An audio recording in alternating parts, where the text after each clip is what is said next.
આપણા કયા lake farm house બગીચો છે, કેરીઓનો બગીચો છે. કેરીઓ બગીચાની વાત કરીએ ને તો આપણે કેરીઓ છે ને ઓર્ગેનિક કેરીઓ જાય છે. બીજા નંબરમાં આપણે ખાતર જે નાખીએ તો એ બધી ઓર્ગેનિક ખાતર નાખીએ, પણ ખાધે છે ને સ્વાદિક બહુ મીઠી આવે છે, કેમ કે ડુંગરનો બહુ ધડો છે ને બહુ મીઠી પડે છે. ને આપણા ફઈ છે, કોઈ મોડ પર ગામથી ને આવ્યા છે. આપણે કેરી વિશેની જે જણાવવાનું છે એ બધું જણાવજો. બીજા નંબરમાં તમે જે આવ્યા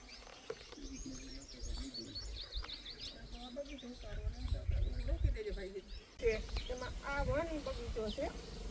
અહીંયા ગમે માગો ફ્રૂટ, કેરી, બરોડા ડુંગરની અંદર ને આ સરનામે તમારે લઈને આવવાનું. ને મારા હું આ બગીચે લઈ આવી તો કેરી બહુ મસ્તીની મળે અહીંયા. ગમે ફ્રૂટ માગો, ફૂલઝાડ માગો, બહુ સરસ છે આ બગીચો, બધેથી નંબર 1 આ બગીચો. આ શું છે? આ એ આપણો વોટર પંપ છે.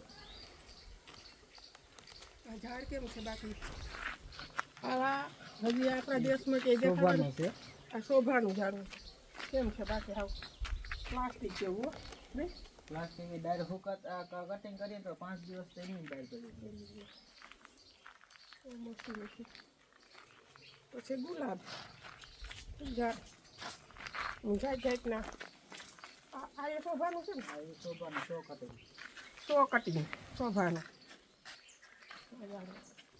પછી બગીચો હાવ ધીમી ગતિ ઉતાર. એવા આંબા, દેશી કેરી.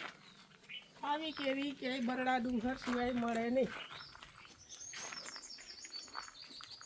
આમાં ફ્રૂટ થાય કે ખાલી શોભાનું આવે? ખાલી શોભા માટે એવું નવું થળ જાડું થતું જાય ને ઉપર વળી જાય. આ તો પાડો અમારા શોભા આ વીટે છે ને કાંઈ બધા અમારે હેઠળ વિદેશી છે. હા તમારે શેઠ વિદેશી એમાંથી પૂરો કરી દેજો એટલે એ બધા ઘાસું બેસી. આ તો નારિયેળી છે, એ બધી નારિયેળ હિસ્કો તમારે અમારે કોઈનો સ્પેશિયલ હિસ્કો. આ ફૂઈનો પેશિયલ. હવે આજ મારે ભાઈની બગીચે આવી છે. જો થકાઈ ગયું પૂરો ખાઈ લે. ગણપતિ બાપાનું મૂર્તિ મસ્તીનું ચિત્ર છે. અમારા ગામના છે મોટરના, અહીંયા બગીચો છે એનો જોરદાર.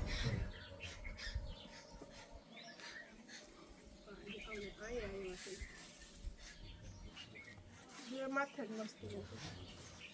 હાલો હવે અંદર બગીચો બતાવો. રોકી જોઈએ.